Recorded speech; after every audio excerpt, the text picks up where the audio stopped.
Hello friends, 10th standard English subject, unit number 3.3, that is Truth. The title of the poem is Truth. Before going to start the poem, we will discuss on warming up activity. See, here are some questions asked to you. या ठिकाणी काही प्रश्न तुम्हाला कवितेच्या सुरुवातीला विचारलेले आहेत. त्या प्रश्नांची उत्तर आपल्याला द्यायची आहेत बघा चिटचॅटमध्ये. Question number 1, do we speak the truth all the time. पहा प्रश्न असा आहे की do we speak the truth all the time, आपण नेहमी खरं बोलतो का, हा प्रश्न आहे बघा. Do we speak the truth all the time, नेहमी आपण खरं बोलतो का. दुसरा प्रश्न असा आहे, why do we tell lies, आणि आपण खोटं का बोलतो हेही आपल्याला विचारलेलं आहे. Why do we tell lies, खोटं आपण कशासाठी बोलतो, का बोलतो. Third question, how can words hurt someone, आणि शब्दामुळं एखाद्याला इजा होते म्हणा, किंवा वाईट शब्द जर आपण वापरले, फॉल्स वर्ड्स जर आपण एखाद्याला वापरले तर त्याला दुःख होतं, ठीक नाही, त्याला वाईट वाटतं. तर how can words hurt someone, तर हे शब्दामुळं एखाद्याला दुःख कसं होतं हेही आपल्याला या ठिकाणी सांगायचं आहे. How can words hurt someone, की कशा प्रकारे शब्दांनी एखाद्याला इजा होते, दुःख होतं, जखम होते. Next question, why should we take care of using proper words while speaking. Why should we take care, आपण काळजी का घेतली पाहिजे while of using proper words while speaking, म्हणजे बोलत असताना किंवा बोलताना आपण कशाची काळजी घेतली पाहिजे की योग्य शब्द आपण उच्चारले पाहिजेत. म्हणजे बोलत असताना आपण कशाची काळजी घेतली पाहिजे हे या ठिकाणी प्रश्न तुम्हाला हा विचारलेला आहे. Next question, how do we break relationship. How do we break relationships, आपला जो संबंध आहे, जे आपले जे काही नाते आहेत, हे नाते आपण नाती जी आहेत आपली कशामुळे तोडतात. हाऊ डू वी ब्रेक, याला कारण काय असतं, म्हणजे नाते दोन मित्र असतील किंवा आणखी नातं कुठलं असेल, रक्ताची नाते असतील, ते सुद्धा आपण आपल्या बोलण्यामुळं तुटू शकतात. तर हे आपल्याला या ठिकाणी सांगितलेलं आहे. Next, write down 5 things that make you really happy.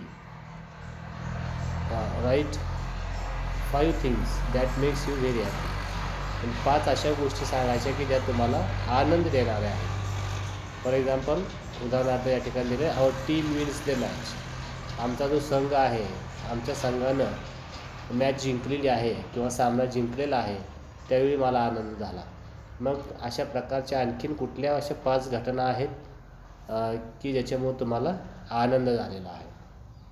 5 गोष्टी सांगायच्या की जे तुम्हाला आनंद देणार आहेत.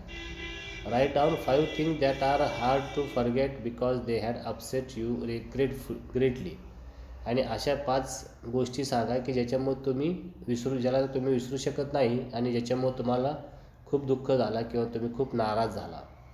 फॉर एक्झाम्पल या ठिकाणी एक दिलेली आहे, my best friend quarrel with me, की माझा एक चांगला मित्र माझ्याशी भांडला, ते मी कधीही विसरू शकत नाही आणि त्याच्यामुळं मी जबरदस्त असा नाराज झालो होतो.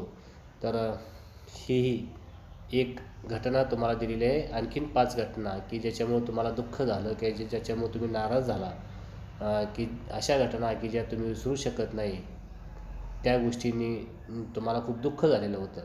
अशा 5 घटना किंवा अशा 5 गोष्टींचा उल्लेख आपल्याला या ठिकाणी करायचा आहे. नेक्स्ट वन, पुढं बघा, rhyme scheme is A pattern of lines that rhyme other lines in the stanza of a poem. आता स्टांजा बघा, पोएममध्ये ज्या लाईन्स असतात, स्टांजामध्ये ज्या लाईन्स असतात, त्या लाईन्समधून एक राईम निघते, त्याला आपण यमक म्हणतो. तर rhyme scheme is a pattern of lines that rhyme other line in the stanza of a poem. This pattern of rhyming word can be referred to by using letters of alphabet to indicate that lines that rhymes. For example, in the first stanza of the poem, the rhyme scheme is ABCB.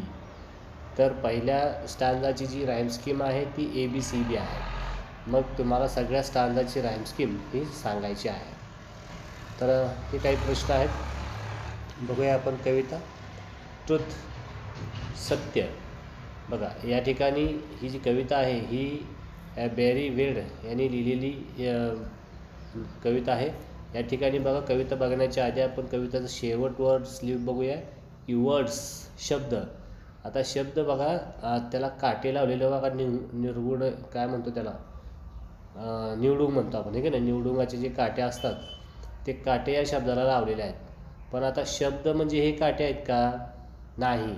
तर जे वाईट शब्द आहेत ते मात्र काट्यासारखे नक्कीच आहेत, ठीक आहे नाही. सर्व शब्द काट्यासारखे नाहीत. शब्द खूप चांगले आहेत, चांगले शब्द आपल्याला वापरता येतात बोलताना. पण आपण जर वाईट शब्द बोललो, शिवीगाळ केली, तर ते जे शब्द आहेत ते शब्द समोरच्याला कसे वाटतात, कसे या काट्यासारखे टोचतात, ठीक आहे ना, इजा करतात, जखमा करतात. म्हणून या ठिकाणी बघा हे शब्द जे दिलेले आहेत आपल्याला, ह्याला काटे दाखवलेले आहेत. म्हणजे आपण जर चांगले शब्द नाही वापरले, वाईट शब्द वापरले, तर हे लोकांना काटे असल्यासारखे वाटतात, टोचतात, इजा देतात. तर आपण कशा प्रकारचे शब्द वापरले पाहिजेत हे या ठिकाणी कवीनं आपल्याला सांगितलेलं आहे. बघा, तर वाचतो मी कविता, समजून घेऊयात आपण. सी ट्रुथ, सत्य.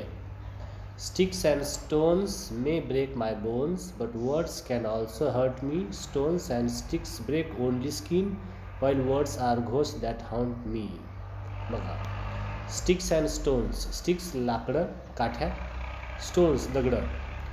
म्हणजे दगडाने आणि काट्याने जरी मारहाण केली मला, तर काय होईल, कदाचित माझे हाड मोडतील. दे मे ब्रेक माय बोन्स. याच्यामुळं म्हणजे मला जर काट्यांनी आणि दगडाने जर मला मारहाण केली, तर काय होईल, कदाचित माझी हाडं मोडतील. But words can also hurt me. पण याच्याहीपेक्षा जर तुम्ही मला वाईट बोलला किंवा वाईट शब्द माझ्यासाठी वापरले, तर ते मला जास्त मोठ्या जखमा देतील. Stones and sticks break only skin. दगड आणि काटांनी फक्त स्किन जे आहे, ज्याला आपण कातडी म्हणतो किंवा ज्याला आपण चामडं म्हणतो, किंवा शरीराचं नुकसान होईल या अशा प्रकारे स्टोन्सनं आणि स्टिक्सनं मारल्यामुळं. Vile words are ghost that haunt me. पण शब्दांनी जर मारहाण केली, म्हणजे अपशब्द जर वापरले, आपण वाईट शब्द वापरले, शिवीगाळ जर केली, तर त्याचा मात्र त्रास मला वारंवार होईल आणि नेहमीच त्याचा त्रास मला होईल. आणि ही घटना मी विसरू शकणार नाही, की जे मनावरती घात करणार आहे, अंतर्मनावरती आघात करणार आहेत, अंतर्मनावरती त्या जखमा त्या शब्दांनी होणार आहेत. त्याच्यामुळं त्यांनी सांगितलं की शस्त्रापेक्षा शब्दांचा मार खूप वाईट आहे. Slant and curved the fall words swords to pierce and stick inside me. Bats and bricks may ache through bones, but words can mortify me. बघा, लेखिका काय सांगते, slant and carved the fall words म्हणजे जे वाईट शब्द आहेत की जे बोलू नयेत आपण, आहे की नाही, शिवीगाळ ज्याला म्हणतो आपण. तर हे कसे आहेत, स्लॅन्ट म्हणजे तिरकस वाटणारे, तिरकस लागणारे म्हणजे. आणि कर्व्ड द फॉल वर्ड्स म्हणजे हे जे तिरकस शब्द असतात, किंवा आपण टोमणे मारणे वगैरे म्हणतो, हे टोमणे मारणारे शब्द जे आहेत ते लोकांच्या मनावरती कसा प्रघात करतात, आघात करतात. स्वॉर्ड्स म्हणजे हे तलवारीनं घात केल्यासारखं आहे, अंतर्मनावरती तलवारीनं मार दिल्यासारखं हे शब्दांचा बोल असतो. To pierce and stick inside me.